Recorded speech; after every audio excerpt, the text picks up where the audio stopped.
नमस्कार दोस्तों, आप सभी का स्वागत है हमारे घर भवन ब्लॉक में। हमारे घर भवन ब्लॉक में बने रहें। और मैं आज आया हूँ जो है इलाहाबाद में, और ये हम इसमें रह रहे हैं वो कोठी है। और यहाँ पे थोड़ा सा काम करने के लिए आया था। 2-3 दिन यहाँ रहेंगे, उसके बाद यहाँ से हम लोग निकलेंगे। ये है हमारा सारा जो है एरिया।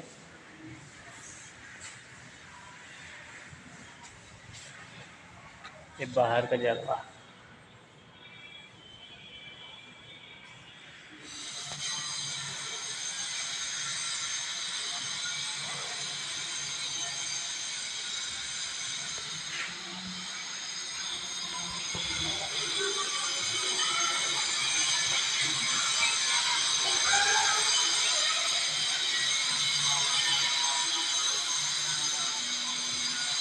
तो दोस्तों देखिए, ये लक्कड़ वाले लोगों का काम है। हमारा काम जो इधर अंदर हो रहा है, लेकिन अभी तो थोड़ी देर के लिए पाइप ना रहने की वजह से काम बंद। इधर जो एक लुका रहा है एक बंदा,